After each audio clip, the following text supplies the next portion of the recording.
유럽의 출산율은 한국과 다르지 않습니다. 실제 출산율은 모두 이민자들에 의한 것이고 진짜 유럽인들은 모두 한국으로 이민 가고 있어요. 유럽이 텅 비어가고 있습니다. 제 쌍둥이 엄마마저 독일을 버렸습니다. 복지가 아무리 좋아도 거리에서 안전하지 않다면 무슨 소용인가요?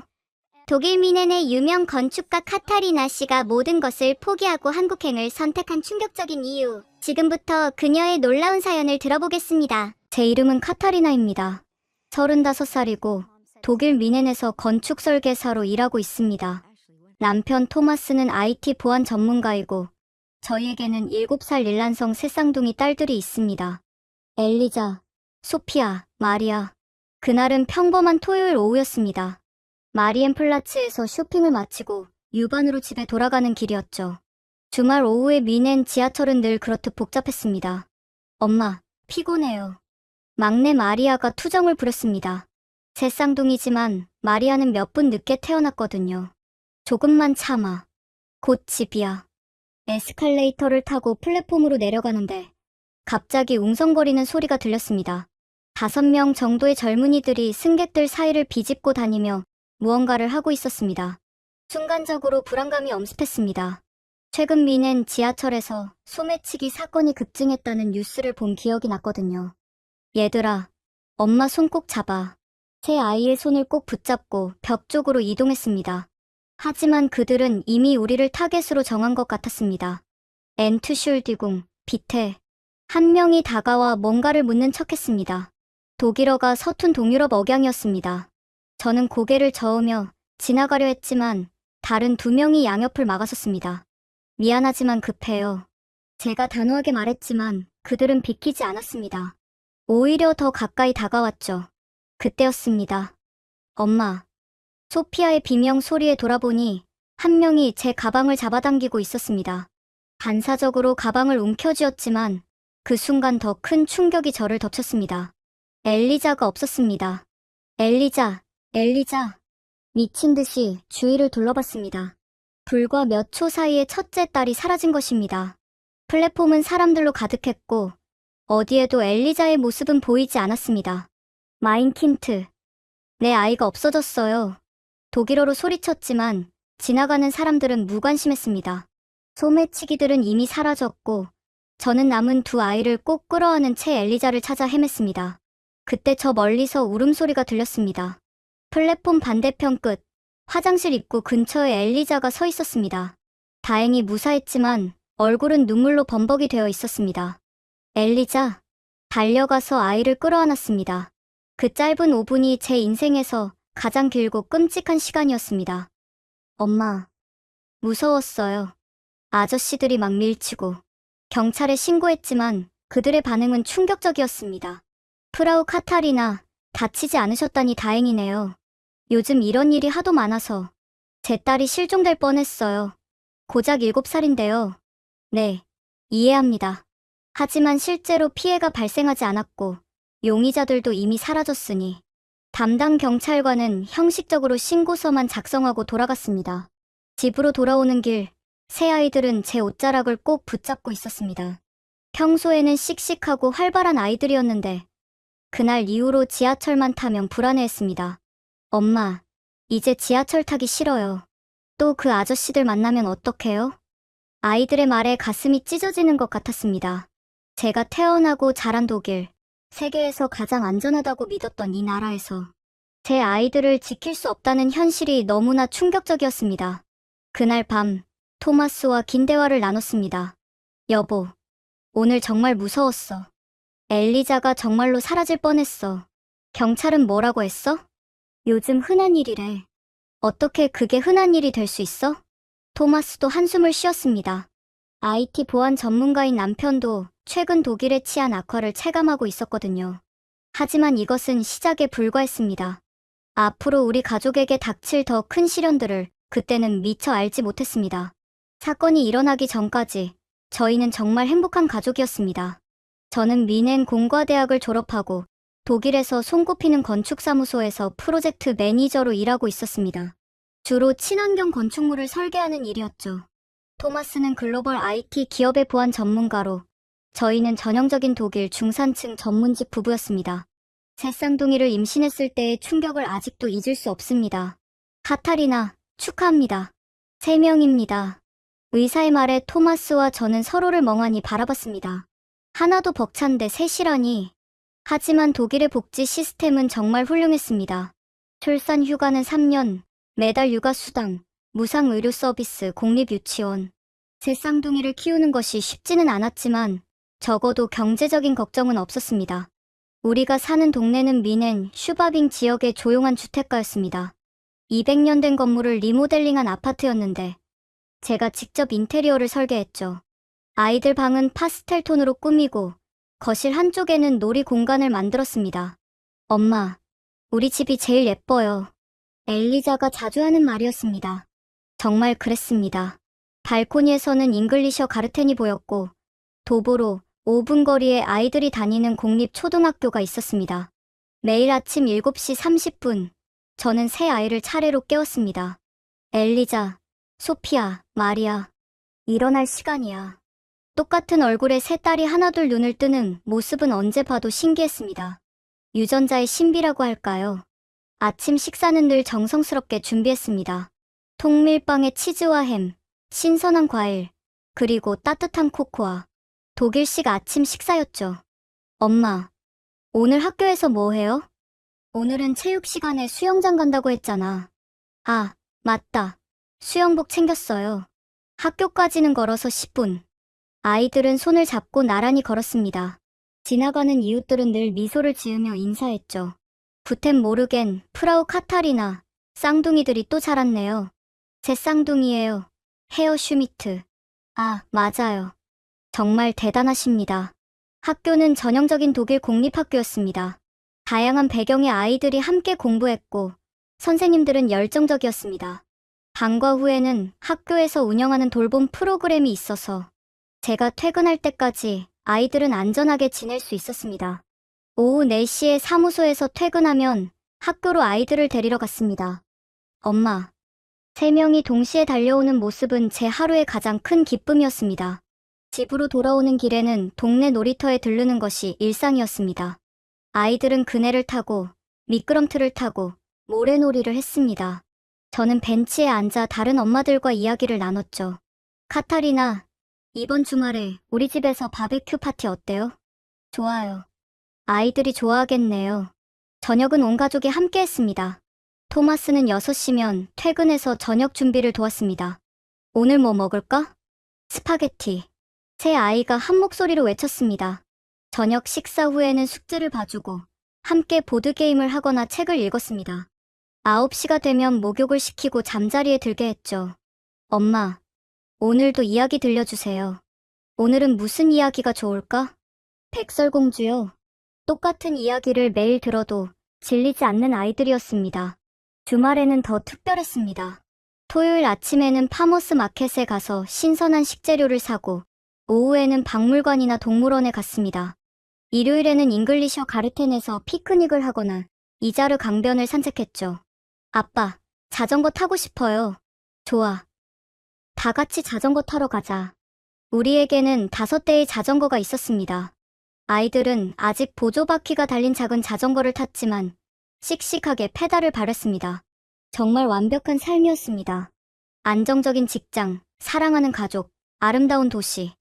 무엇보다 안전했습니다. 적어도 그때까지는 그렇게 믿었습니다. 건축가로서 저는 늘 완벽한 설계를 추구했습니다. 하지만 인생은 건축물과 달랐습니다. 아무리 완벽하게 설계해도 예상치 못한 균열은 생기기 마련이었죠.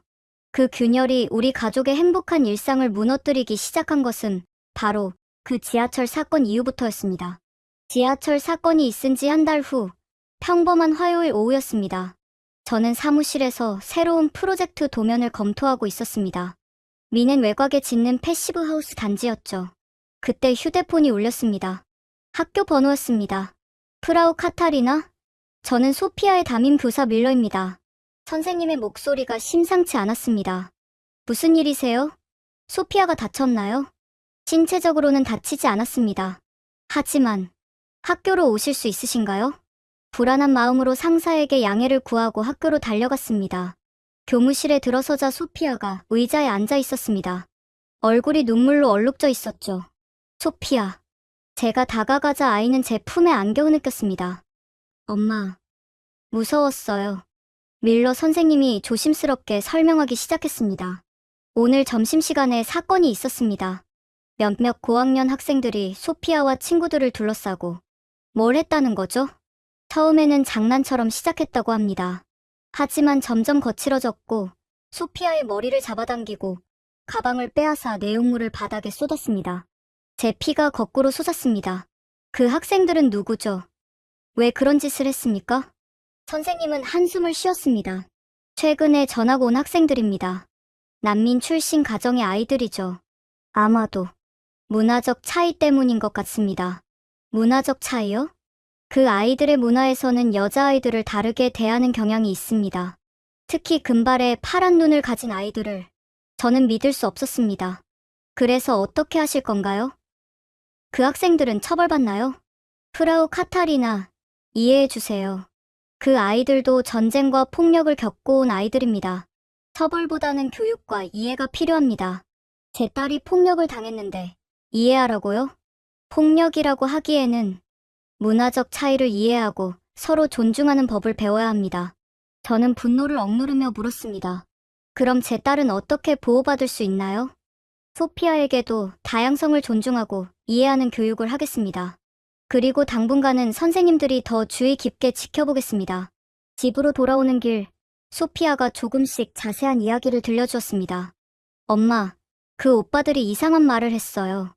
뭐라고 했니? 독일 여자애들은 다 쉽다고. 그리고 나중에 크면 자기들이랑 결혼해야 한다고. 7살 아이에게 이런 말을 한다는 게 믿기지 않았습니다. 그리고 제 샌드위치를 뺏어서 바닥에 던졌어요. 돼지고기가 들어있다고 더럽다면서요. 그날 저녁 토마스에게 모든 이야기를 했습니다. 내일 당장 학교에 가서 강력히 항의해야겠어. 그래도 학교에서 해결해 주겠지. 하지만 상황은 나아지지 않았습니다. 오히려 더 나빠졌죠. 일주일 후 엘리자와 마리아도 비슷한 일을 당했습니다. 이번에는 쉬는 시간에 화장실에서였습니다. 엄마, 오빠들이 화장실 문을 열려고 했어요. 선생님께 말했니? 했는데 선생님이 오빠들한테 조심하라고만 했어요. 더 충격적인 것은 학부모 회의에서 있었던 일입니다. 최근 학교 폭력 문제에 대해 논의하고자 합니다. 제가 안건을 제시하자 한 학부모가 말했습니다. 프라우 카타리나, 너무 예민하신 것 아닌가요? 아이들끼리 있을 수 있는 일이죠. 제 딸들이 지속적으로 괴롭힘을 당하고 있습니다. 하지만 그 아이들도 우리 사회의 일원입니다.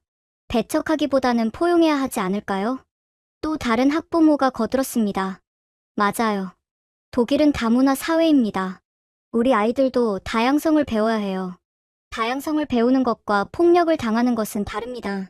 하지만 제 목소리는 소수였습니다. 대부분의 독일인 학부모들은 정치적으로 올바른 태도를 유지하려 했습니다. 학교 측의 대응은 더욱 실망스러웠습니다. 교장 선생님을 만나러 갔을 때의 대화입니다. 헤어 디렉터, 이 문제를 심각하게 받아들여 주셔야 합니다. 프라우 카타리나, 우리 학교는 통합과 다양성을 중시합니다. 모든 아이들이 함께 어울려 살아가는 법을 배워야 합니다. 하지만 제 딸들의 안전은요? 과도한 개입은 오히려 갈등을 심화시킬 수 있습니다. 시간이 해결해 줄 것입니다. 그 시간이 얼마나 걸릴지, 그동안 제 아이들이 얼마나 고통받을지는 아무도 신경 쓰지 않는 것 같았습니다. 가장 마음 아팠던 것은 아이들의 변화였습니다. 한때 학교 가는 것을 좋아했던 세 딸은 이제 아침마다 꾀병을 부렸습니다. 엄마, 배가 아파요. 머리가 아파요. 학교 가기 싫어요. 억지로 학교에 보내면 하루 종일 불안해하며 지냈습니다. 담임 선생님도 인정했습니다. 소피아가 요즘 수업에 집중을 못합니다. 항상 주의를 경계하는 것 같아요. 제가 한 번은 점심시간에 학교를 방문했습니다. 운동장 한 구석에서 세 딸이 서로를 꼭 끌어안고 있는 모습을 보았습니다. 다른 아이들은 뛰어놀고 있는데 제 아이들만 구석에서 위축되어 있었죠. 그날 밤 저는 결심했습니다. 토마스, 우리 이사를 가야 할 것 같아. 갑자기 왜? 아이들이 이 학교에서는 더 이상 안전하지 않아. 하지만 다른 학교라고 다를까요? 미넨 전체, 아니 독일 전체가 비슷한 문제를 겪고 있다는 것을 저는 곧 깨닫게 되었습니다. 학교 문제로 고민이 깊어가던 어느 날 우리 아파트 건물에 충격적인 사건이 일어났습니다. 같은 층에 사는 슈나이더 가족은 우리와 비슷한 처지였습니다. 부부 모두 전문직이었고 12살 딸 한나가 있었죠. 한나는 우리 아이들을 동생처럼 예뻐해주는 착한 아이였습니다. 그날은 목요일 저녁이었습니다. 저녁 식사를 준비하고 있는데 밖에서 사이렌 소리가 요란하게 울렸습니다. 창문으로 내다보니 경찰차 2대와 구급차가 우리 건물 앞에 서 있었습니다. 무슨 일이지? 토마스와 함께 복도로 나가보니 슈나이더 씨집 앞에 경찰들이 서 있었습니다. 프라우 슈나이더가 복도에서 흐느끼고 있었습니다. 프라우 슈나이더, 무슨 일이세요? 그녀는 저를 보자 더욱 격하게 울기 시작했습니다. 한나가, 우리 한나가. 옆에 있던 이웃이 조용히 설명해 주었습니다. 한나가 하굣길에 공격을 당했대요. 다행히 지나가던 사람이 구해줘서 큰일은 없었지만 저는 충격으로 말을 잃었습니다. 대낮에 학교에서 집까지 불과 500m 거리에서 그런 일이 일어났다니. 나중에 자세한 이야기를 들으니 더욱 끔찍했습니다. 3명의 젊은 남성이 한나를 골목으로 끌고 가려 했다고 합니다.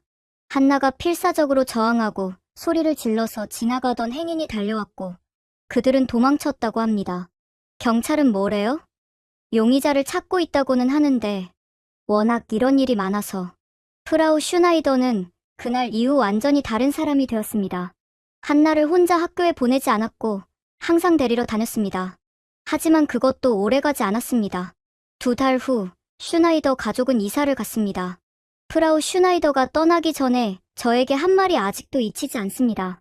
카타리나, 이 도시는 더 이상 안전하지 않아요. 특히 여자아이들에게는. 당신도 조심하세요. 그들이 떠난 자리에는 새로운 가족이 들어왔습니다. 하지만 불안감은 사라지지 않았습니다. 슈나이더 가족의 일은 우리 건물 전체에 충격을 주었습니다. 특히 어린 딸을 가진 가족들은 더욱 불안해했습니다. 1층에 사는 마이어 부부도 비슷한 고민을 털어놓았습니다. 우리도 이사를 생각하고 있어요. 아이 학교 보내기가 무서워서. 어디로 가실 생각이세요? 시골이나 다른 나라로. 아직 정하지는 못했지만 이런 대화가 일상이 되었습니다. 한때 평화로웠던 우리 동네는 불안과 공포로 가득 찼습니다. 더 충격적인 것은 이런 사건들이 뉴스에 제대로 보도되지 않는다는 것이었습니다. 마치 없었던 일처럼 혹은 개별적인 사건인 것처럼 축소되었죠. 제가 지역 신문사에 문의했을 때의 대답은 이랬습니다. 이런 사건을 크게 보도하면 특정 집단에 대한 편견을 조장할 수 있습니다. 하지만 시민들은 알 권리가 있지 않나요? 균형 잡힌 보도를 위해 신중해야 합니다. 그들의 신중함이 우리의 안전보다 중요한 것 같았습니다. 한나 사건 이후 저는 아이들을 더욱 조심스럽게 지켰습니다. 학교 등하교는 물론 동네 놀이터도 혼자 보내지 않았습니다. 하지만 그것만으로는 부족했습니다. 위험은 예상치 못한 곳에서 찾아왔으니까요. 어느 토요일 오후 동네 수영장에 갔을 때의 일입니다. 미넨 시립수영장은 한때 가족들의 안식처였습니다. 하지만 그날 저는 충격적인 광경을 목격했습니다. 여자 탈의실에 남성들이 들어와 있었습니다. 그것도 여러 명이요. 실례합니다. 여기는 여자 탈의실입니다. 제가 정중하게 말했지만 그들은 독일어를 못 알아듣는 척했습니다. 라이프가드. 제가 직원을 불렀지만 온 사람은 지쳐 보이는 젊은 여직원이었습니다. 죄송합니다. 저희도 어쩔 수 없어요. 문화적 차이라고 이해해주세요. 여자 탈의실에 남자들이 있는 게 문화적 차이인가요? 그분들은 가족 문화가 달라서 저희가 강제로 내보낼 수는 없어요. 결국 저는 아이들을 데리고 수영장을 나왔습니다. 제 딸은 실망한 표정이었지만 저는 그곳에 더 있을 수 없었습니다. 집으로 돌아오는 길에 마리아가 물었습니다. 엄마, 왜 우리 수영 안 하고 왔어요? 오늘은 사람이 너무 많아서. 거짓말이었지만 7살 아이들에게 진실을 어떻게 설명할 수 있겠습니까? 그날 밤 토마스와 심각한 대화를 나눴습니다. 이렇게는 못 살겠어. 아이들이 정상적으로 자랄 수 없어. 그래도 우리가 뭘 할 수 있겠어? 이게 현실인데 현실을 바꿀 수 없다면 우리가 떠나야지. 그때 토마스가 놀라운 이야기를 꺼냈습니다. 사실 회사에서 해외 지사 발령 제안이 왔어. 정말? 어디로? 여러 곳이 있는데 싱가포르, 두바이, 그리고 한국. 한국이라는 나라 이름을 듣는 순간 왜인지 모르게 호기심이 생겼습니다. 한국? 응, 서울. 회사에서 새로운 프로젝트를 시작한대. 유럽 보안 전문가가 필요하다고. 저도 최근에 한국 건축에 대해 관심을 갖고 있었습니다. 친환경 건축 분야에서 한국이 빠르게 성장하고 있다는 소식을 들었거든요. 한국에 대해 좀 더 알아볼까? 그날부터 우리는 한국에 대해 조사하기 시작했습니다. 그리고 놀라운 사실들을 발견하게 되었죠. 하지만 그 전에 우리 가족에게는 넘어야 할 산이 더 많이 남아 있었습니다. 슈나이더 가족이 떠난 후 우리는 더욱 조심스럽게 생활했습니다. 하지만 도시에서 사는 이상 대중교통을 완전히 피할 수는 없었죠. 어느 금요일 오후, 저는 아이들과 함께 시내에서 열리는 어린이 뮤지컬을 보러 갔습니다. 오랜만에 문화생활이었습니다. 공연은 훌륭했고, 아이들도 즐거워했습니다. 엄마, 너무 재미있었어요. 다음에 또 와요. 하지만 집으로 돌아가는 트램에서 악몽이 시작되었습니다. 저녁 7시쯤, 우리는 트램 정류장에서 기다리고 있었습니다. 사람들이 많아서 안심했는데, 그게 착각이었습니다. 트램이 도착하고 우리가 타려는 순간 갑자기 한 무리의 젊은이들이 거칠게 밀치고 들어왔습니다. 그 과정에서 엘리자가 넘어질 뻔했습니다. 조심하세요. 제가 소리쳤지만 그들은 아랑곳하지 않았습니다. 오히려 제게 욕설을 퍼부었죠. 독일어는 아니었지만 분명 좋은 말은 아니었습니다. 트램 안은 이미 혼란스러웠습니다. 그들은 큰 소리로 음악을 틀고 담배 냄새가 진동했습니다. 아니, 담배보다 더 이상한 냄새였습니다. 엄마, 냄새 이상해요. 소피아가 코를 막으며 말했습니다. 저는 아이들을 꼭 끌어안고 구석으로 이동했습니다. 하지만 그들 중 한 명이 우리에게 다가왔습니다. 하이, 프로일라잉. 술에 취한 듯한 목소리로 제게 말을 걸었습니다. 저는 무시하고 고개를 돌렸지만 그는 계속 가까이 왔습니다. 왜 대답 안 해? 너무 고상해서? 그의 친구들이 웃었습니다. 한 명은 휴대폰을 꺼내 우리를 찍기 시작했습니다. 사진 찍지 마세요. 제가 항의했지만 소용없었습니다. 그때 마리아가 울기 시작했습니다. 무서웠던 거죠. 그러자 그들은 더 크게 웃었습니다. 아기가 우네. 아기가 울어. 참다 못한 한독일인 노신사가 그들에게 조용히 하라고 했습니다. 하지만 그들의 반응은 더욱 공격적이었습니다. 뭐? 나치 할아버지가 뭐래? 순식간에 분위기가 험악해졌습니다. 다른 승객들은 모두 고개를 돌렸습니다. 아무도 개입하고 싶어 하지 않았죠. 다행히 다음 정거장이 가까웠습니다. 문이 열리자마자 저는 아이들을 데리고 뛰어내렸습니다. 우리가 내리자 그들은 창문으로 욕설을 퍼부었습니다. 정거장 벤치에 앉아 아이들을 진정시켰습니다. 세 딸 모두 울고 있었습니다. 괜찮아. 이제 안전해. 하지만 정말 안전할까요? 다음 트램도, 그 다음 트램도 안전하다고 보장할 수 있을까요? 그날 우리는 택시를 타고 집에 왔습니다. 비용이 만만치 않았지만 더 이상 위험을 감수할 수 없었습니다. 집에 도착해서도 아이들은 쉽게 진정하지 못했습니다. 엄마, 왜 그 아저씨들이 우리한테 그랬어요? 나쁜 사람들이었어. 하지만 이제 괜찮아. 그날 밤, 토마스에게 모든 이야기를 했습니다. 이제 대중교통도 못 타겠어. 그럼 어떻게 해? 매번 택시를 탈 수도 없고. 며칠 후, 더 충격적인 일이 일어났습니다. 토마스가 퇴근길에 유반에서 노트북 가방을 도난당한 것입니다. IT 보안 전문가인 남편이 자신의 장비를 지키지 못했다는 아이러니. 어떻게 된 거야? 문이 닫히기 직전에 누가 가방을 채가서 뛰어내렸어. 순식간이었어. 회사 기밀이 담긴 노트북이었기 때문에 큰 문제가 되었습니다. 다행히 암호화되어 있었지만 토마스는 며칠 동안 야근을 하며 보안 점검을 해야 했습니다. 이런 식으로는 일도 제대로 못하겠어. 토마스도 한계를 느끼기 시작했습니다. 그 주 주말, 우리는 차를 타고 교회로 나갔습니다. 도시를 벗어나니 한결 마음이 편해졌습니다. 엄마, 여기는 무서운 사람들이 없어요? 엘리자의 질문에 가슴이 아팠습니다. 여기는 안전해. 하지만 우리가 영원히 교회에 살 수는 없는 노릇이었죠. 돌아오는 길에 주유소에 들렀습니다. 화장실을 가려고 아이들과 함께 건물로 들어가는데 입구에서 이상한 것을 발견했습니다. 바닥에 주사기가 떨어져 있었던 것입니다. 엄마, 저게 뭐예요? 만지면 안 돼. 절대로. 황급히 아이들을 데리고 나왔습니다. 주유소 직원에게 알렸지만 그의 반응은 무덤덤했습니다. 아, 또 그런가요? 요즘 자주 있는 일이에요. 자주 있는 일이라니. 언제부터 이게 일상이 되었을까요? 그날 밤, 저는 인터넷으로 다른 나라들의 치안 상황을 검색해봤습니다. 그리고 한국에 대한 흥미로운 기사를 발견했습니다. 세계에서 가장 안전한 나라 한국. 밤거리도 안전해. 기사에는 서울의 밤거리를 혼자 걷는 여성들의 사진이 있었습니다. 밤 11시가 넘었는데도 거리는 밝고 활기찼습니다. 토마스, 이것 좀 봐. 한국? 정말 이렇게 안전할까? 회사에서 한국 근무 제안받았다고 했지? 좀 더 알아봐 줄래? 그때부터 우리의 한국 리서치가 본격적으로 시작되었습니다. 봄이 오면서 날씨가 따뜻해졌지만 우리 가족의 일상은 점점 더 위축되어 갔습니다. 특히 아이들이 마음껏 뛰어놀 수 있는 공간이 사라져가는 것이 가장 마음 아팠습니다.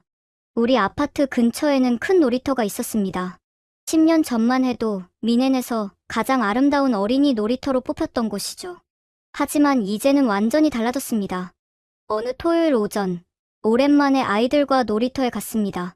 그런데 입구에서부터 이상한 냄새가 났습니다. 엄마, 냄새가 이상해요. 소피아가 코를 막으며 말했습니다. 놀이터 안으로 들어가자 충격적인 광경이 펼쳐졌습니다. 벤치마다 노숙자들이 누워 있었고 그네 근처에는 빈 술병과 쓰레기가 널려 있었습니다. 아이들아, 잠깐만. 제가 주위를 살피는 동안 한 노숙자가 일어나 우리에게 다가왔습니다. 1유로만 주세요. 술 냄새가 진동했습니다. 저는 아이들을 뒤로 물리고 정중히 거절했습니다. 죄송합니다. 하지만 그는 계속 따라왔습니다. 더 큰 소리로 돈을 요구했죠. 엄마, 무서워요. 마리아가 제 다리를 꼭 붙잡았습니다. 결국 우리는 놀이터에서 나왔습니다. 그네도 타지 못하고 미끄럼틀도 타지 못한 채. 엄마, 왜 놀이터에서 놀지 못해요? 오늘은 다른 데 가자. 하지만 다른 놀이터도 상황은 비슷했습니다. 잉글리셔 가르텐의 놀이터로 갔지만 그곳도 안전하지 않았습니다. 놀이터 한쪽에서는 젊은이들이 모여 있었습니다. 그들의 행동과 눈빛이 정상적이지 않았죠. 약물을 한 것이 분명해 보였습니다. 엄마, 저 형들 왜 저래요? 보지 마. 우리 다른 데서 놀자. 하지만 아이들이 놀 만한 다른 곳이 있을까요? 그날 우리는 결국 집으로 돌아왔습니다. 아이들은 실망한 표정이었지만 저는 그들을 위험에 노출시킬 수 없었습니다. 집에서 놀자. 엄마가 새로운 게임 생각해 볼게. 하지만 7살 아이들에게 집은 너무 좁았습니다. 특히 활발한 새쌍둥이에게는 더욱 그랬죠. 다음 주, 저는 다른 부모들과 이 문제를 논의했습니다. 우리 동네 놀이터 정말 심각하지 않아요? 맞아요. 우리도 이제 안 가요. 시청에 민원을 넣어볼까요? 우리는 함께 시청에 진정서를 제출했습니다. 하지만 답변은 실망스러웠습니다. 시민 여러분의 우려를 이해합니다. 하지만 공공장소에서 특정인을 배제할 수는 없습니다. 모든 시민이 공원을 이용할 권리가 있습니다. 권리. 그들의 권리는 보호받지만 우리 아이들의 놀 권리는 어떻게 되는 걸까요? 한 번은 용기를 내어 경찰에 신고했습니다. 놀이터에서 공개적으로 음주를 하고 있는 사람들 때문이었죠. 경찰은 30분 후에 왔습니다. 그들은 형식적으로 주의를 주고 갔습니다. 하지만 경찰이 떠나자마자 노숙자들은 다시 돌아왔습니다. 이게 무슨 소용이 있어? 옆에 있던 한 아빠가 한숨을 쉬며 말했습니다. 더 큰 문제는 이것이 우리 동네만의 문제가 아니라는 것이었습니다. 미넨 전역의 놀이터가 비슷한 상황이었죠. 지역 신문에 이런 기사가 실렸습니다. 미넨 놀이터의 위기, 아이들이 사라진 놀이터. 하지만 근본적인 해결책은 제시되지 않았습니다. 모두가 문제를 알고 있지만 아무도 해결하려 하지 않았죠. 그러던 중 충격적인 사건이 일어났습니다. 우리 동네 놀이터에서 주사 바늘이 발견된 것입니다. 다행히 아이가 다치지는 않았지만 모든 부모들이 경악했습니다. 이제 정말 못 가겠어요. 우리 아이들을 어디서 놀게 해야 할까요? 결국 많은 가족들이 사설 키즈 카페나 실내 놀이공간을 찾기 시작했습니다. 하지만 그것도 비용이 만만치 않았죠. 한 번 가는데 50유로가 넘어요. 그래도 안전하니까. 안전을 돈으로 사야 하는 현실이 씁쓸했습니다. 어느 날 엘리자가 제게 물었습니다. 엄마, 왜 우리는 밖에서 놀 수 없어요? 글쎄, 요즘은 좀 위험해서. 언제쯤 다시 놀 수 있어요? 저는 대답할 수 없었습니다. 정말 언제쯤 아이들이 마음껏 뛰어놀 수 있을까요? 그날 밤, 토마스와 진지한 대화를 나눴습니다. 아이들이 제대로 된 유년기를 보내지 못하고 있어. 나도 알아. 하지만 우리가 뭘 할 수 있겠어? 한국은 어떨까? 회사에서 더 자세한 정보는 없어? 토마스가 노트북을 열어 회사 자료를 보여줬습니다. 서울 사무소에서 보낸 자료야. 직원들 자녀 교육 환경에 대한 리포트인데 사진 속 한국의 놀이터는 충격적이었습니다. 깨끗하고 안전하고 아이들로 가득했습니다. 밤늦은 시간인데도 아이들이 뛰어놀고 있었죠. 이게 진짜야? 주재원들 말로는 정말 안전하대. 아이들이 혼자 놀아도 걱정 없다고. 저는 그 사진을 한참 동안 바라봤습니다. 우리 아이들도 저렇게 마음껏 뛰어놀 수 있다면. 그때 마리아가 거실로 나왔습니다. 엄마, 잠이 안 와요. 왜? 무슨 꿈 꿨어? 놀이터에서 노는 꿈 꿨는데 무서운 아저씨들이 와서 7살 아이가 놀이터 꿈을 꾸면서도 무서워한다는 것이 너무나 마음 아팠습니다. 괜찮아. 엄마가 지켜줄게. 하지만 정말 제가 지켜줄 수 있을까요? 이 환경에서는 한계가 있다는 것을 저는 너무나 잘 알고 있었습니다.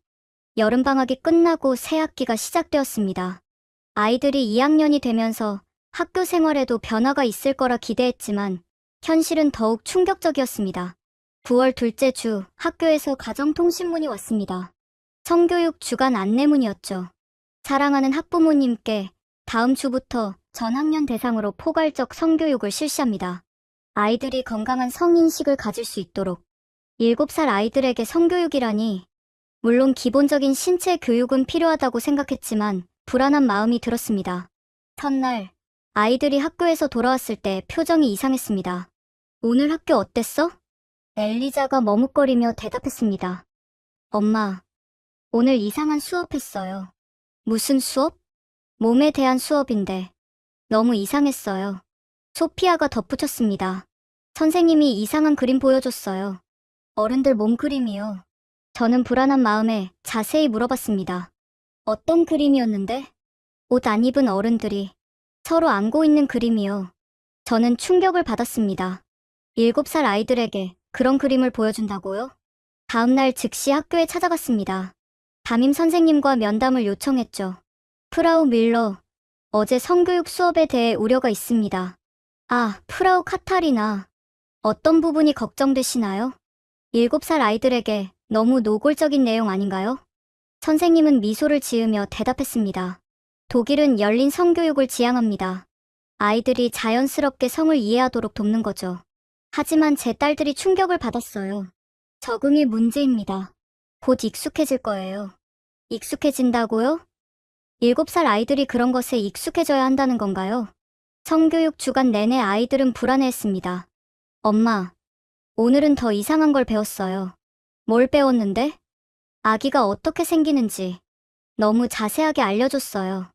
마리아는 그날 밤 악몽을 꿨습니다. 엄마, 무서운 꿈 꿨어요. 무슨 꿈? 학교에서 본 그림들이 계속 나와요.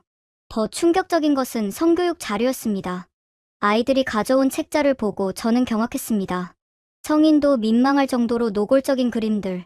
그리고 다양한 형태의 가족이라는 이름으로 동성 커플의 성관계까지 묘사되어 있었습니다. 이건 정말 너무해. 토마스도 자료를 보고 분노했습니다. 이게 7살 아이들을 위한 교육 자료라고? 다른 학부모들도 비슷한 반응이었습니다. 특히 터키계 독일인 가족과 이슬람 가족들은 더욱 충격을 받았죠. 우리 문화에서는 받아들일 수 없어요. 아이들이 너무 어려요. 하지만 학교의 입장은 확고했습니다. 학부모 간담회에서 교장 선생님은 이렇게 말했습니다. 이것은 주 정부의 교육 지침입니다. 모든 아이들이 평등하게 성교육을 받을 권리가 있습니다. 하지만 연령에 맞지 않는 내용이 너무 많습니다. 현대 사회에서 아이들은 어차피 이런 정보에 노출됩니다. 학교에서 올바르게 가르치는 것이 중요합니다. 올바르게요? 7살 아이들에게 성인의 성행위를 가르치는 것이 올바른 건가요? 더 큰 문제는 이 교육이 의무라는 것이었습니다. 불참할 경우 벌금이 부과된다고 했죠.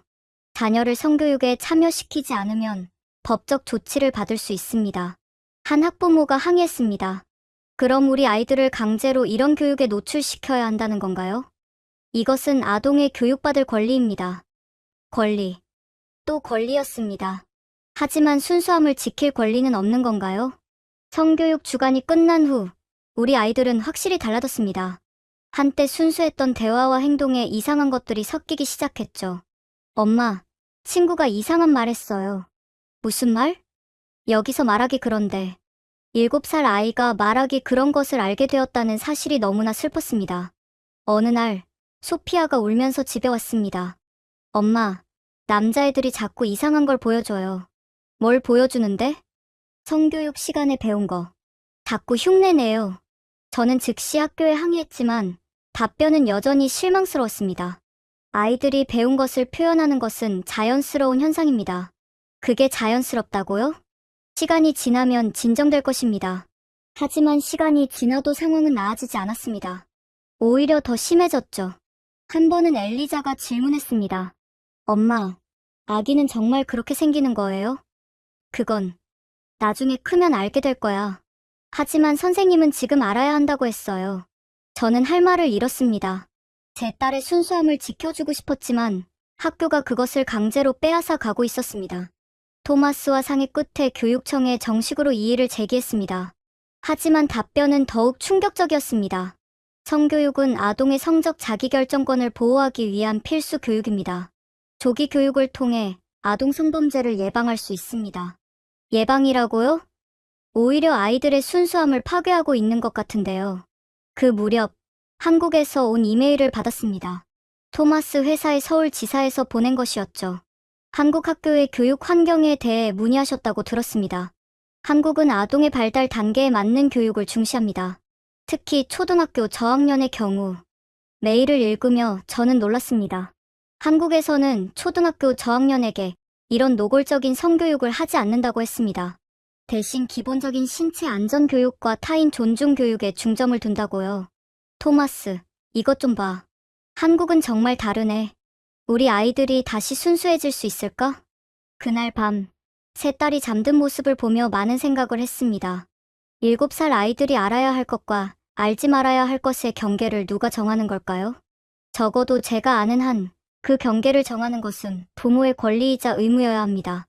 하지만 독일에서는 그 권리마저 빼앗긴 것 같았습니다. 12월이 되자 미네는 크리스마스 준비로 분주해졌습니다. 한때 우리 가족이 가장 사랑했던 계절이었죠. 특히 마리엔플라츠의 크리스마스 마켓은 동화 같은 곳이었습니다. 엄마, 올해도 크리스마스 마켓 갈 거예요? 엘리자가 기대에 찬 눈빛으로 물었습니다. 물론이지. 하지만 마음 한구석에는 불안감이 있었습니다. 2016년 베를린 크리스마스 마켓 테러 이후 매년 같은 시기가 되면 긴장감이 돌았거든요. 크리스마스 마켓이 열리기 일주일 전 뉴스에서 충격적인 보도가 나왔습니다. 독일 정보당국 크리스마스 마켓 테러 위협 경고. 미넨 포함 주요 도시 경계 강화. 토마스가 심각한 표정으로 뉴스를 보고 있었습니다. 올해는 좀 심각한 것 같아. 그래도 아이들이 기대하고 있는데 결국 우리는 크리스마스 마켓에 가기로 했습니다. 하지만 도착해서 본 광경은 충격적이었습니다. 마켓 입구마다 콘크리트 바리케이드가 설치되어 있었고 중무장한 경찰들이 곳곳에 배치되어 있었습니다. 자동 소총을 든 특수부대원들도 보였죠. 엄마, 왜 경찰 아저씨들이 총을 들고 있어요? 마리아의 질문에 뭐라고 대답해야 할지 막막했습니다. 안전을 위해서야. 누가 우리를 해치려고 해요? 순수한 질문이었지만 대답하기는 어려웠습니다. 마켓 안으로 들어가기 위해서는 공항 같은 보안 검색을 거쳐야 했습니다. 가방 검사, 금속 탐지기, 그리고 경찰견까지. 이게 크리스마스 마켓이야. 아니면 군사기지야? 옆에 있던 한 할아버지가 투덜거렸습니다.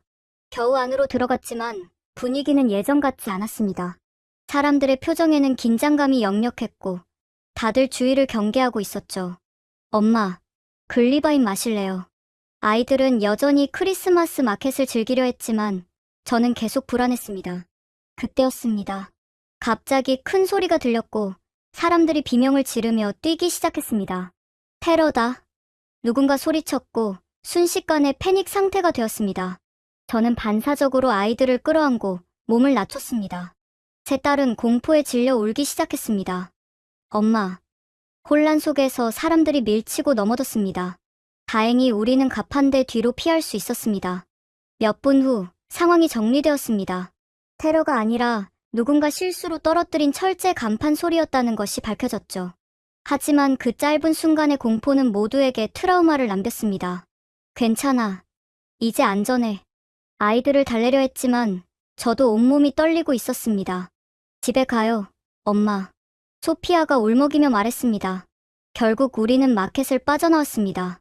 레프쿠엔도 사지 못하고 회전목마도 타지 못한 채 집으로 돌아오는 길, 라디오에서는 계속 안전 수칙을 방송하고 있었습니다. 크리스마스 마켓 방문 시 주의사항. 비상구 위치를 확인하세요. 수상한 사람이나 물건을 발견하면 즉시 신고하세요. 크리스마스가 이렇게 무서운 시기가 된 것이 너무나 슬펐습니다. 그날 밤, 아이들은 쉽게 잠들지 못했습니다. 엄마, 정말 나쁜 사람들이 우리를 해치려고 해요? 아니야. 엄마가 지켜줄게. 하지만 제가 정말 지켜줄 수 있을까요? 철통 같은 보안에도 불구하고 모두가 공포에 떨었는데 며칠 후 학교에서도 특별 안전교육을 실시했습니다. 만약 학교에서 위험한 상황이 발생하면 이렇게 행동하세요. 7살 아이들에게 테러 대피 훈련을 시키는 현실이 너무나 가슴 아팠습니다. 엘리자가 집에 와서 말했습니다. 엄마, 오늘 학교에서 숨는 연습했어요. 숨는 연습? 나쁜 사람이 학교에 오면 교실 불을 끄고 책상 밑에 숨는 거예요. 이게 정상인가요? 아이들이 곱셈표 대신 생존법을 배워야 하는 현실이 크리스마스가 다가올수록 도시 전체가 더욱 긴장했습니다. 백화점, 기차역, 광장 어디든 중무장 경찰이 있었고 사람들은 서로를 의심의 눈초리로 바라봤습니다. 토마스의 회사에서도 특별 보안 지침이 내려왔습니다. 직원들은 가급적 대중행사 참석을 자제하고 출퇴근 경로를 수시로 바꾸라고 해. 그게 말이 돼? 테러리스트 때문에 우리가 숨어 살아야 해? 하지만 이게 현실이었습니다. 크리스마스 이브, 우리는 집에서 조촐하게 보냈습니다.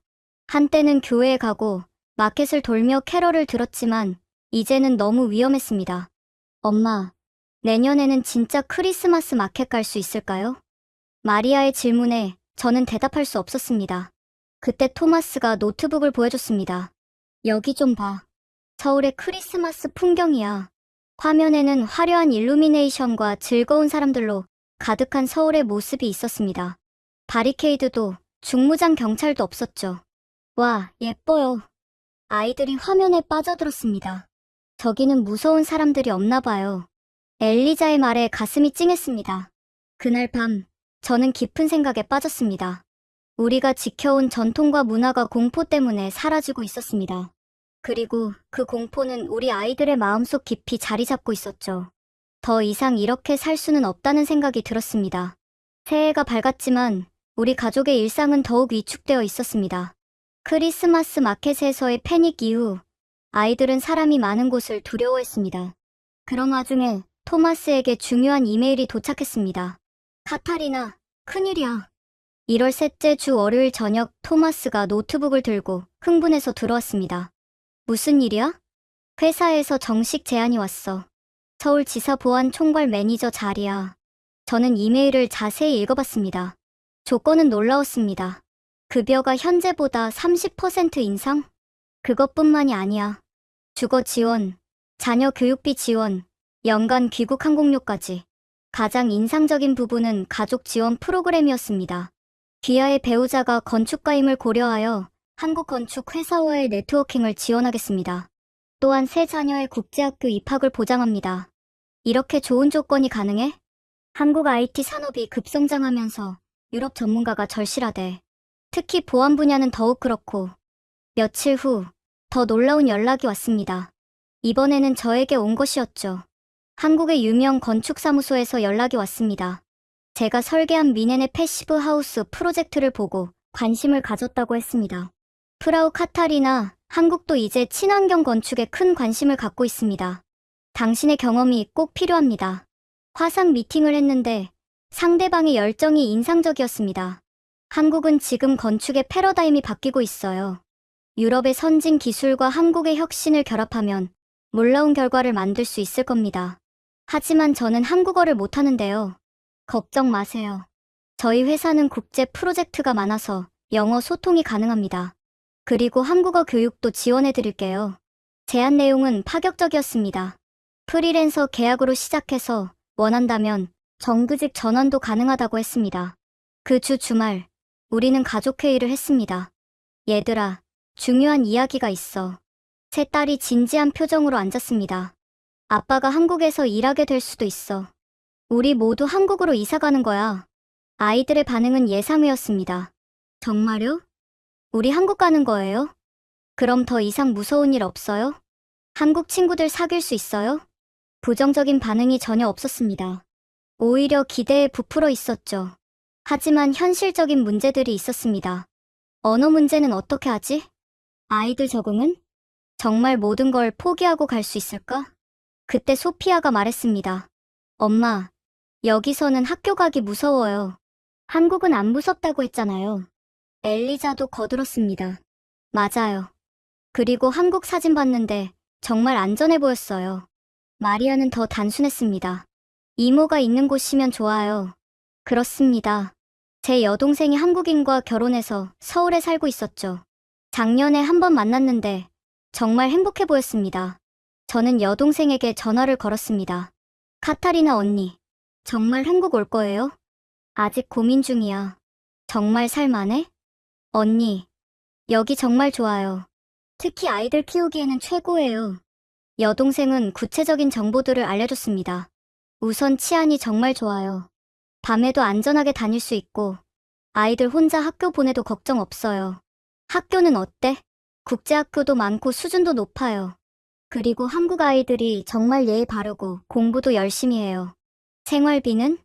독일이랑 비슷해요. 어떤 건 더 싸고, 어떤 건 더 비싸고. 하지만 토마스 오빠 조건이면 충분할 거예요. 가장 중요한 질문을 했습니다. 정말 차별 없이 살 수 있을까? 언니, 한국 사람들은 유럽인들한테 정말 친절해요. 특히 아이들한테는 더욱 그렇고요. 제 쌍둥이면 더 인기 있을 거예요. 며칠 동안 고민한 끝에 우리는 한국을 직접 방문해 보기로 했습니다. 백문이 불여일견이니까요. 2월에 일주일 휴가를 내고 서울로 갔습니다. 공항에 도착했을 때부터 느낌이 달랐습니다. 깨끗하고 질서정연한 인천공항, 친절한 직원들, 그리고 무엇보다 안전한 느낌. 엄마, 여기 공항 진짜 크고 깨끗해요. 여동생이 마중 나와 있었습니다. 언니, 애들아, 정말 반가워. 서울로 가는 길, 아이들은 창밖 풍경에 넋을 잃었습니다. 우와, 빌딩이 정말 높아요. 다리에 불빛이 예뻐요. 도착한 첫날부터 우리는 서울의 매력에 빠져들었습니다. 여동생이 안내한 강남의 한 카페에서 저녁을 먹었는데 밤 9시가 넘었는데도 가족 단위 손님들로 북적였습니다. 독일에서는 이 시간에 아이들 데리고 나오기 무서운데 언니, 여기서는 밤 11시에도 애들 데리고 다녀요. 전혀 위험하지 않거든요. 정말로 거리에는 학원을 마친 아이들이 혼자서 또는 친구들과 함께 다니고 있었습니다. 그 순간 저는 깨달았습니다. 이곳이 우리가 찾던 곳일지도 모른다고. 서울에서의 둘째 날, 우리는 본격적인 탐방을 시작했습니다. 토마스는 회사 면접이 있었고, 저는 아이들과 함께 학교와 주거지를 둘러봤습니다. 여동생이 먼저 데려간 곳은 용산국제학교 지구였습니다. 언니, 여기가 서울에서 외국인들이 가장 많이 사는 지역이에요. 첫인상은 놀라웠습니다. 거리가 깨끗하고 정돈되어 있었고, 다양한 국적의 사람들이 평화롭게 어울려 있었습니다. 엄마, 여기 독일이랑 비슷한데 더 깨끗해요. 엘리자의 말이 맞았습니다. 유럽풍 카페와 레스토랑이 있었지만 독일보다 훨씬 안전하고 깨끗했죠. 첫 번째로 방문한 학교는 덕수초등학교였습니다. 영어 몰입 교육 프로그램으로 유명한 공립학교였죠. 교감 선생님이 직접 안내해 주셨습니다. 우리 학교는 다문화 가정 자녀들이 많아요. 모두가 서로 다른 배경을 존중하며 함께 공부합니다. 교실을 둘러보니 아이들이 질서정연하게 수업을 듣고 있었습니다. 와, 언니들 오빠들 공부 열심히 한다. 마리아가 감탄했습니다. 한국 아이들은 공부를 정말 중요하게 생각해요. 하지만 창의성도 강조합니다. 선생님의 설명이 이어졌습니다. 가장 인상 깊었던 것은 방과 후 프로그램이었습니다. 오후에는 다양한 특별 활동이 있어요. 태권도, 한국 전통음악, 코딩, 미술. 엄마, 나 태권도 배우고 싶어요. 엘리자가 흥분해서 말했습니다. 다음으로 방문한 곳은 서울 프랑스 학교였습니다. 완전한 국제학교 환경이었죠. 여기는 프랑스 교육과정을 따르지만 한국어 교육도 병행합니다. 학교 시설은 최신식이었고 보안도 철저했습니다. 하지만 독일처럼 위압적이지 않았어요. 학교 폭력이나 안전 문제는 어떻게 관리하시나요? 제 질문에 교장 선생님이 자신 있게 답했습니다. 10년 동안 단 한 건의 심각한 사건도 없었습니다. 한국은 아이들에게 매우 안전한 나라예요. 점심시간, 우리는 학교 근처 식당가를 둘러봤습니다. 언니, 여기 좀 봐요. 학원가예요. 건물마다 다양한 학원 간판이 걸려 있었습니다. 수학, 영어, 피아노, 미술. 한국 아이들은 학교 끝나고 학원 가요? 네, 대부분 그래요. 처음엔 이상했는데 사실 아이들이 안전하게 시간을 보낼 수 있는 좋은 시스템이에요. 실제로 거리에는 학원 가방을 맨 아이들이 삼삼오오 다니고 있었습니다. 밝은 표정으로 웃고 떠들며 독일에서는 이 시간에 아이들 혼자 못 다니는데 오후에는 주거지를 둘러봤습니다. 한남동의 한 아파트 단지였죠. 여기가 UN 빌리지예요. 외국인들이 많이 살아요. 단지 입구에는 경비원이 있었고 내부는 공원처럼 조성되어 있었습니다. 와, 놀이터다. 아이들이 환호했습니다. 정말로 크고 깨끗한 놀이터가 있었어요. 그리고 많은 아이들이 안전하게 놀고 있었습니다. 엄마, 우리도 놀아도 돼요? 그럼. 오랜만에 아이들이 마음껏 뛰어노는 모습을 봤습니다. 다른 아이들도 자연스럽게 다가와 함께 놀았죠. 헬로, Where are you from? 한국 아이가 영어로 말을 걸었습니다. 점원이, 와우, 쿨. 언어는 서툴렀지만 아이들은 금세 친구가 되었습니다. 놀이터에서 만난 한 한국인 엄마가 말했습니다. 외국인 가족이세요? 여기는 정말 살기 좋아요. 특히 아이들 키우기에는 최고죠. 안전한가요? 당연하죠. 밤에도 아이들이 놀이터에서 놀아요. 전혀 걱정 없어요. 저녁이 되어 여동생 집으로 갔습니다. 아이들은 하루 종일 본 것들에 대해 신나게 이야기했습니다. 엄마, 한국 학교 진짜 좋아요. 놀이터에서 친구도 사귀었어요. 언니들이 영어도 잘해요. 그날 밤, 토마스도 좋은 소식을 가지고 왔습니다. 면접 잘 봤어. 회사 분위기도 정말 좋고 동료들도 친절해. 정말? 그리고 더 좋은 소식이 있어. 회사에서 임시 숙소를 제공한대. 우리가 정착할 때까지 모든 것이 순조롭게 진행되고 있었습니다. 하지만 가장 중요한 것은 아이들의 표정이었습니다. 독일에서는 보기 힘들었던 밝고 편안한 표정. 그것만으로도 우리의 선택은 이미 정해진 것 같았습니다. 서울에서의 셋째 날 저녁, 우리는 명동으로 나갔습니다. 관광객으로 가득한 번화가를 구경하고 싶었거든요. 와, 사람 정말 많다. 소피아가 감탄했습니다. 정말로 거리는 인파로 가득했습니다. 하지만 독일의 번화가와는 분위기가 완전히 달랐죠. 엄마, 여기는 무서운 사람들이 없어요. 엘리자의 말이 맞았습니다. 수많은 사람들이 있었지만 모두가 즐겁게 쇼핑하고 구경하고 있었습니다. 위협적인 분위기는 전혀 없었죠. 더 놀라운 것은 시간이었습니다. 밤 9시가 넘었는데도 초등학생들이 부모님과 함께 혹은 친구들끼리 돌아다니고 있었습니다. 언니, 이게 정상이야? 당연하지. 한국은 밤에도 안전하니까. 우리는 길거리 음식을 먹으며 거리를 걸었습니다. 떡볶이, 호떡, 붕어빵. 아이들은 새로운 맛에 신기해했습니다.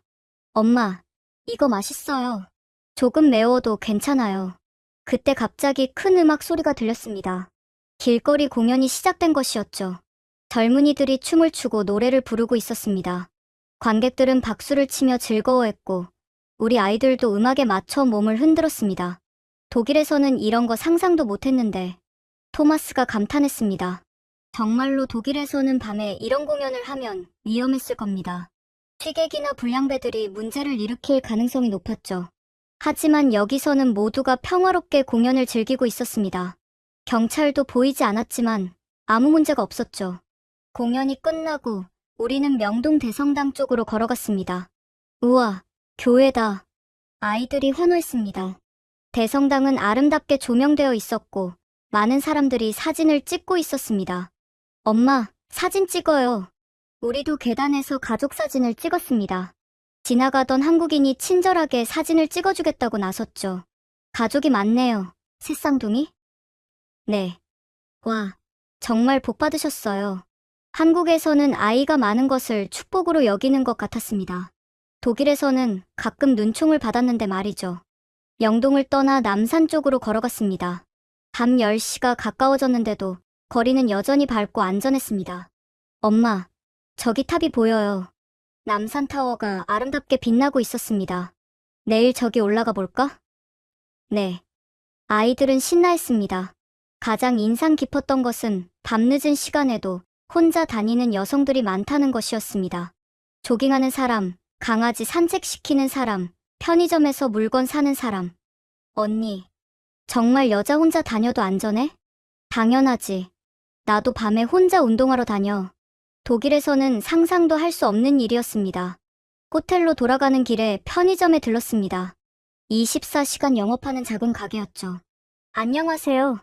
알바생이 밝게 인사했습니다. 젊은 여학생이었는데 혼자 가게를 지키고 있었습니다. 혼자 일하는 거 무섭지 않아요? 제가 영어로 물었더니 웃으며 답했습니다. 노 프라블럼. 코리아 베리 세이프. 정말로 한국은 안전한 나라인 것 같았습니다. 호텔에 돌아와서 아이들을 재우는데 마리아가 말했습니다. 엄마, 오늘 정말 재미있었어요. 하나도 안 무서웠어요. 그래? 네. 한국에서 살면 매일 이렇게 놀 수 있어요? 순수한 질문이었지만 가슴이 찡했습니다. 독일에서는 안 무서운 것이 특별한 일이 되어버렸으니까요. 다음날 아침, 호텔 조식을 먹으며 토마스와 이야기했습니다. 정말 놀라워. 밤 10시에 아이들과 거리를 다닐 수 있다니. 그러게. 독일에서는 상상도 못했지. 아이들 표정 봤어? 정말 행복해 보였어. 응. 오랜만에 보는 표정이야. 그때 엘리자가 물었습니다. 엄마, 우리 진짜 한국에서 살 거예요? 아직 결정하지 않았어. 하지만 살았으면 좋겠어요. 여기는 무서운 아저씨들이 없어요. 7살 아이의 입에서 나온 말이지만 우리가 왜 한국을 선택해야 하는지를 가장 정확하게 표현한 것 같았습니다. 서울 방문 나흘째, 우리는 강남의 국제학교를 방문했습니다. 서울국제학교는 한국에서 가장 오래된 국제학교 중 하나였죠. 웰컴. 독일에서 오셨다고 들었어요. 입학 상담 선생님이 따뜻하게 맞아주었습니다. 학교 투어가 시작되었습니다. 첫인상은 와, 한마디로 표현할 수 있었습니다. 여기가 초등학교 건물이에요. 각 학년별로 전용 공간이 있죠. 교실은 밝고 쾌적했습니다. 최신 스마트보드, 개인 사물함, 그리고 아늑한 독서 공간까지. 엄마, 여기 우리 학교보다 훨씬 좋아요. 소피아가 속삭였습니다. 도서관에 들어갔을 때 아이들은 입을 다물지 못했습니다. 와, 책이 정말 많아요. 독일어 책도 있어요. 사서 선생님이 설명해 주었습니다. 다양한 언어의 책을 구비하고 있어요. 독일어 섹션도 꽤 커요. 다음은 과학실이었습니다. 초등학생용으로 설계된 안전한 실험 기구들이 가득했죠. 여기서 직접 실험할 수 있어요? 엘리자가 물었습니다. 물론이죠. 과학은 직접 해봐야 재미있잖아요. 체육관과 수영장도 인상적이었습니다. 특히 실내 수영장은 1년 내내 이용할 수 있다고 했습니다. 수영 수업도 있어요? 네, 주 2회 있어요. 전문 강사님이 수준별로 가르쳐 주시죠. 가장 놀라웠던 것은 방과 후 프로그램이었습니다. 오후 3시 반부터 다양한 활동이 있어요. 로봇 코딩, 오케스트라, 미술, 태권도, 한국어. 전부 학교에서 하는 거예요? 네. 별도의 학원에 가지 않아도 돼요. 그리고 모든 활동이 학교 내에서 이루어지니 안전하죠. 점심시간, 우리는 카페테리아에서 식사를 했습니다. 오늘 메뉴는 한식과 양식 중에 선택할 수 있어요. 음식의 질이 놀라웠습니다. 신선한 샐러드바, 따뜻한 수프, 그리고 영양 균형을 맞춘 메인 요리. 엄마, 여기 밥 진짜 맛있어요. 마리아가 김치를 먹으며 말했습니다. 김치가 맵지 않아? 조금 맵지만 맛있어요. 식사 후 운동장으로 나갔습니다. 점심시간인데 많은 아이들이 뛰어놀고 있었죠. 저기 좀 보세요. 상담 선생님이 가리킨 곳에는 다양한 국적의 아이들이 함께 축구를 하고 있었습니다. 국적이 달라도 모두 친구예요. 차별이나 따돌림은 절대 용납하지 않아요. 독일에서는 최근에 문제가 많았어요. 제가 조심스럽게 말했습니다. 이해해요. 하지만 여기서는 걱정하지 마세요. 우리는 제로 톨러런스 정책을 갖고 있어요. 마지막으로 상담실을 방문했습니다. 새로운 환경에 적응하는 건 쉽지 않죠. 전문 상담사가 아이들의 적응을 돕습니다. 언어 문제는요? 처음엔 ESL 수업을 받게 돼요. 하지만 아이들은 금방 적응해요. 평균 6개월이면 정규 수업을 따라갈 수 있죠. 투어가 끝나고 교장 선생님을 만났습니다. 독일에서 오신다니 반갑습니다. 우리 학교에도 독일 가정이 여러 있어요. 정말요? 네. 다들 잘 적응하고 있어요. 특히 안전한 환경에 만족하시더라고요. 교장 선생님은 학교의 철학을 설명했습니다. 우리는 학업 성취도 중요하지만 인성교육을 더 중시해요. 서로 존중하고 배려하는 글로벌 시민을 키우는 게 목표죠. 학교를 나오면서 아이들에게 물었습니다. 어때? 이 학교 마음에 들어? 네. 너무 좋아요. 여기 다니고 싶어요. 수영장에서 매일 수영할 수 있대요. 아이들의 반응은 뜨거웠습니다. 오후에는 한남동 주거지를 다시 방문했습니다. 이번에는 실제 아파트 내부를 볼 수 있었죠. 여기가 3베드룸 아파트예요. 넓은 거실, 현대적인 주방, 그리고 한강이 보이는 전망. 와, 진짜 좋다. 토마스도 감탄했습니다. 월세가 좀 비싸긴 하지만 회사 지원을 받으면 충분할 것 같아. 그날 저녁, 우리는 진지한 가족회의를 했습니다. 정말 한국으로 이사할까? 네. 아이들은 한 목소리로 대답했습니다. 독일 친구들이랑 헤어지는 건 슬프지 않아? 슬프긴 하지만 여기가 더 좋아요. 엘리자가 진지하게 말했습니다. 여기서는 무서워하지 않고 살 수 있잖아요. 그 말에 모두가 조용해졌습니다. 7살 아이가 가장 중요한 것을 짚어낸 것이죠. 72시간. 단 3일 만에 우리는 새로운 희망을 발견했습니다. 아이들이 마음껏 뛰어놀 수 있는 곳, 밤에도 안전한 곳, 그리고 미래를 꿈꿀 수 있는 곳. 우리의 선택은 이미 정해진 것 같았습니다. 서울에서 돌아온 후 우리는 본격적인 이주 준비에 들어갔습니다. 3개월이라는 시간이 정신없이 흘러갔죠. 가장 어려웠던 것은 10년간의 독일 생활을 정리하는 일이었습니다. 이 의자는 엘리자가 처음 앉았던 거야. 이 그릇은 우리 결혼 선물이었지. 하나하나가 추억이었지만 모두 가져갈 수는 없었습니다. 회사 동료들의 반응은 다양했습니다. 카타리나, 정말 가는 거야? 아이들을 위해서라면 이해해. 부럽다. 나도 기회가 있다면. 특히 아이가 있는 동료들은 부러워했습니다. 우리도 매일 불안해하며 살아. 내가 용기 있는 결정을 한 거야. 가장 힘들었던 것은 부모님과의 이별이었습니다. 엄마, 아빠, 정말 죄송해요. 사과할 것 없다. 우리 손녀들이 안전하게 자랄 수 있다면 그걸로 충분해. 어머니는 눈물을 흘리셨지만 끝까지 응원해 주셨습니다. 1년에 한 번은 꼭 오겠다고 약속해. 물론이에요. 그리고 엄마들도 한국에 놀러 오세요. 학교에 이주 소식을 알렸을 때 담임 선생님은 아쉬워했습니다. 제 쌍둥이가 떠나면 정말 섭섭할 거예요. 선생님도 그동안 감사했어요. 아이들은 친구들과의 이별을 아쉬워했지만 한국에 대한 기대가 더 컸습니다. 친구들한테 한국 사진 보여줬어요. 다들 부러워했어요. 짐을 싸면서 깨달은 것이 있었습니다. 정말 중요한 것은 많지 않다는 것. 가족 앨범, 아이들이 좋아하는 인형, 몇 가지 추억의 물건들. 그것으로 충분했습니다. 출국 일주일 전 송별 파티를 했습니다. 동네 친구들, 회사 동료들, 아이들 친구 가족들이 모였죠. 카타리나, 정말 잘 될 거야. 한국에서도 연락하자. 우리도 놀러 갈게. 다들 아쉬워했지만 우리의 결정을 지지해 주었습니다. 특히 한 이웃의 말이 기억에 남습니다. 너희가 떠나는 걸 보니 우리도 생각해봐야겠어. 이대로는 안 되잖아. 출국 전날 밤, 우리는 마지막으로 집 근처를 산책했습니다. 한때 사랑했던 거리들이었지만 이제는 불안과 두려움이 묻어 있었죠. 엄마, 이제 정말 떠나는 거예요? 응, 내일이면 새로운 집이 생길 거야. 거기서는 무서운 일 없겠죠?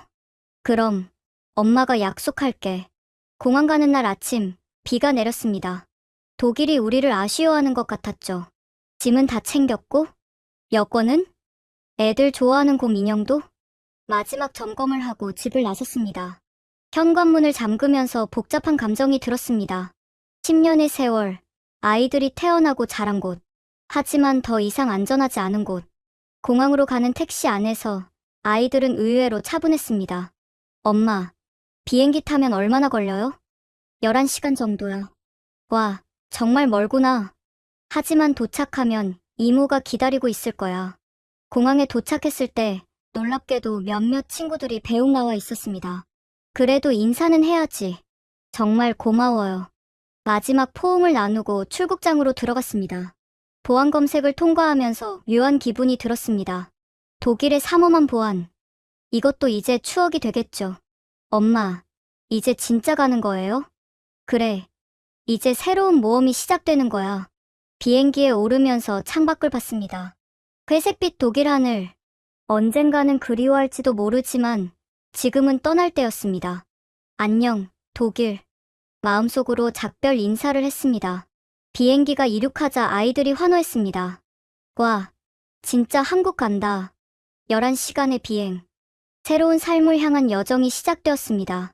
승객 여러분, 잠시 후 서울 인천국제공항에 착륙하겠습니다. 기내 방송에 잠들어 있던 아이들이 하나둘 눈을 떴습니다.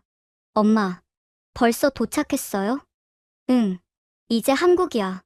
창밖으로 서울의 모습이 보이기 시작했습니다. 아침 햇살에 반짝이는 한강, 질서정연한 도시 풍경. 우와, 정말 크다. 착륙 후 입국 심사를 받았습니다. 처음이신가요? 아니요, 일 때문에 오래 있을 거예요. 직원이 미소를 지으며 여권에 도장을 찍었습니다. 웰컴 투 코리아. 짐을 찾고 나오니 여동생이 큰 플래카드를 들고 있었습니다. 우리 언니 가족 환영해요. 언니. 애들아. 재회의 기쁨도 잠시. 공항을 나서자 한국의 아침 공기가 우리를 맞았습니다. 공기가 다르네?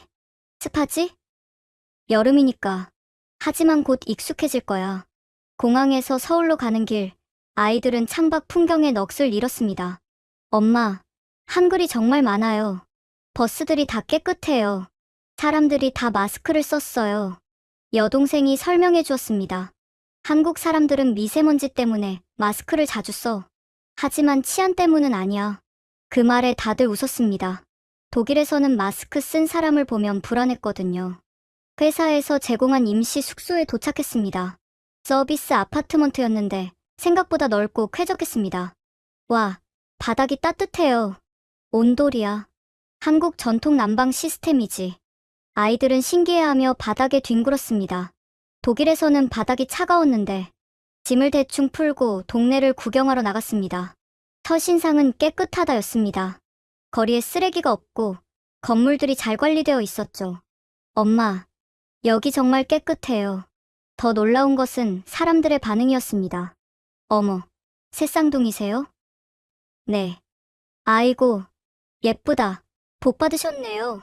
지나가는 아주머니들이 다들 친절하게 말을 걸었습니다. 외국에서 오셨어요? 독일에서 왔어요. 어머나, 멀리서 오셨네. 한국 좋아하세요? 낯선 사람들의 친절함이 따뜻했습니다. 독일에서는 새쌍둥이를 데리고 다니면 가끔 눈총을 받았는데 근처 마트에 들렀습니다. 이게 다 뭐예요? 아이들은 처음 보는 한국 과자와 음료에 신기해했습니다. 하나씩 골라봐. 진짜요? 계산대에서도 작은 감동이 있었습니다. 새쌍둥이에요? 대단하시다. 직원이 아이들에게 사탕을 하나씩 더 줬습니다. 서비스예요. 예쁘게 크세요. 이런 작은 친절이 얼마나 큰 위로가 되는지. 점심은 동네 김밥집에서 먹었습니다. 이게 김밥이에요? 맛있어요. 엄마, 매일 이거 먹고 싶어요. 단순한 김밥이었지만 아이들은 정말 맛있게 먹었습니다. 놀이터에 갔습니다. 깨끗하고 안전한 놀이터에 많은 아이들이 놀고 있었죠. 엄마, 우리도 놀아도 돼요? 그럼. 처음에는 낯을 가리던 아이들이 금세 다른 아이들과 어울렸습니다. 언니들 어디서 왔어요? 독일에서 왔어요. 대박, 독일어 할 줄 알아요? 언어는 서툴렀지만 아이들은 금세 친구가 되었습니다. 한 엄마가 다가와 말을 걸었습니다. 외국에서 오셨나 봐요? 네. 이제 막 이사 왔어요. 어머, 그러셨구나. 도움 필요하시면 언제든 말씀하세요. 명함까지 주시며 친절하게 대해주셨습니다. 해가 지고 저녁이 되었습니다. 놀라운 것은 해가 져도 놀이터에 아이들이 계속 있다는 것이었죠. 한국은 밤에도 애들이 놀 수 있어요? 엘리자가 놀라워했습니다. 그럼, 여기는 안전하니까. 밤 8시가 넘었는데도 놀이터는 활기찼습니다. 가로등이 환하게 켜져 있었고, 부모들도 편안해 보였죠. 숙소로 돌아오면서 편의점에 들렀습니다. 24시간 열어요? 응. 언제든 필요한 거 살 수 있어. 아이들은 다양한 한국 아이스크림을 보고 눈이 휘둥그레졌습니다. 엄마, 이거 먹어봐도 돼요? 하나씩 골라봐. 계산하는데 알바생이 말했습니다. 제 쌍둥이 맞으세요? 정말 닮았네요. 감사합니다. 한국 오신 거 환영해요. 첫날 밤, 아이들을 재우면서 물었습니다. 오늘 어땠어? 너무 좋았어요. 사람들이 다 친절해요.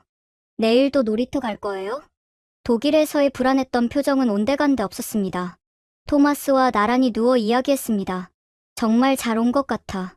그러게. 아이들이 벌써 이렇게 밝아졌어.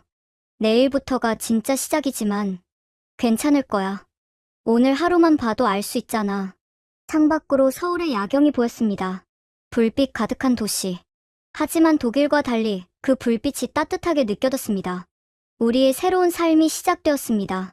한국에 정착한 지 6개월이 지났습니다. 돌이켜보면 정말 꿈 같은 시간이었죠. 아이들은 놀라운 속도로 적응했습니다. 특히 언어 습득 속도가 대단했어요. 엄마, 오늘 선생님이 제 한국어 정말 늘었대요. 엘리자가 자랑스럽게 말했습니다. 정말? 엄마보다 잘하는 것 같은데? 엄마는 아직 받침 어려워하잖아요. 맞아요. 아이들은 이미 저보다 한국어를 잘했습니다. 학교 생활도 완벽하게 적응했죠. 매일 아침 세 딸은 신나서 학교에 갔습니다. 엄마, 오늘 과학 시간에 실험해요. 오늘은 태권도 있는 날이에요. 급식으로 떡볶이 나온대요. 독일에서는 상상도 못했던 모습이었습니다. 방과 후에는 다양한 활동을 했습니다. 엘리자는 코딩 클럽에, 소피아는 오케스트라에, 마리아는 미술반에 참여했죠.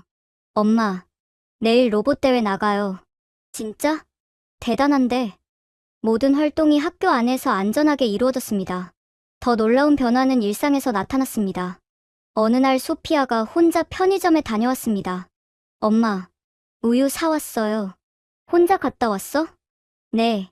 하나도 안 무서웠어요. 독일에서는 상상도 못했던 일이었죠. 주말이면 우리는 서울 곳곳을 탐험했습니다. 경복궁, 남산타워, 한강공원. 모든 곳이 안전하고 아름다웠죠. 엄마, 한국 정말 좋아요. 특히 한강공원에서 자전거 타는 것을 아이들이 정말 좋아했습니다. 여기서는 밤에도 자전거 탈 수 있어요? 그럼, 봐, 저기 다른 가족들도 있잖아. 밤 9시인데도 많은 가족들이 한강변에서 시간을 보내고 있었습니다. 토마스도 회사 생활에 완벽히 적응했습니다. 오늘 한국 동료들이 회식 가자고 했어. 회식. 한국 특유의 문화래. 다 같이 저녁 먹고 친해지는 거. 처음엔 낯설었지만 이제는 한국 문화를 즐기고 있었죠. 저도 건축 프로젝트에 참여하기 시작했습니다. 한국의 아파트 문화가 처음엔 이해가 안 됐지만 점차 그 효율성과 실용성에 감탄하게 되었죠. 한국 아파트는 정말 똑똑해요. 공간 활용이 대단해. 독일 동료들에게 자랑하곤 했습니다. 여동생 가족과도 자주 만났습니다. 언니, 정말 잘 적응했네. 너 덕분이야. 아니야, 언니가 용기 있게 결정한 거지. 가장 큰 변화는 아이들의 표정이었습니다. 더 이상 불안해하지 않았고 항상 밝고 활기찼죠. 엄마, 내일 친구 생일 파티 초대받았어요. 엄마, 이번 주말에 친구들이랑 놀이공원 가도 돼요?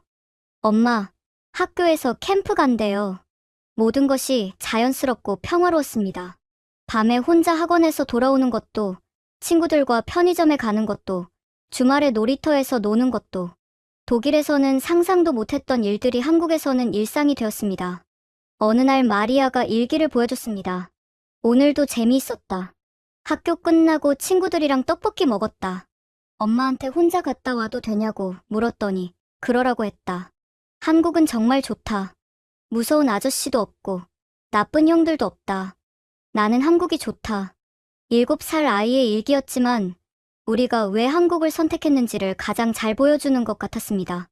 이제 우리에게 한국은 단순한 이주지가 아니었습니다. 진짜 집이었죠. 아이들이 마음껏 꿈꿀 수 있는 곳, 안전하게 자랄 수 있는 곳, 그리고 행복할 수 있는 곳. 기적은 특별한 것이 아니었습니다. 안전한 일상, 그것이 진짜 기적이었습니다. 지금까지 독일을 떠나 한국에 정착한 카타리나 가족의 이야기, 어떻게 들으셨나요? 세계 최고의 복지국가라는 독일에서도 지켜주지 못했던 아이들의 안전, 그것을 찾아 10,000km를 날아온 한 가족의 용기 있는 선택이었습니다. 가장 좋은 복지는 안전입니다. 아이들이 두려움 없이 자랄 수 있는 환경, 그것이 진정한 복지가 아닐까요? 카타리나 씨의 말처럼 때로는 모든 것을 포기하고 새로 시작하는 것이 가장 현명한 선택일 수 있습니다. 현재 카타리나 가족은 서울에서 행복하게 살고 있습니다. 셋쌍둥이는 한국 친구들과 어울리며 밝게 성장하고 있고, 부부는 각자의 전문 분야에서 한국과 유럽을 잇는 가교 역할을 하고 있습니다. 무엇보다 이제는 아침에 아이들을 학교에 보낼 때 조심해라는 말 대신 재미있게 놀고 와라고 말할 수 있게 되었다는 것, 그것이 가장 큰 행복이라고 합니다. 여러분은 어떻게 생각하시나요? 안전을 위해 모든 것을 포기하고 떠난 이들의 선택이 과연 옳았을까요? 적어도 매일 밤 편안하게 잠드는 세 딸의 얼굴을 보면 그 답은 분명해 보입니다. 한국을 선택한 것은 우리 인생 최고의 결정이었어요. 평범한 일상의 소중함을 일깨워주는 특별한 가족의 이야기였습니다. 여러분의 일상은 안전하신가요? 이 이야기가 마음에 들었으면 구독과 좋아요, 그리고 주변인에게 영상을 공유해주세요. 지금까지 코리아 원더풀이었습니다. 감사합니다.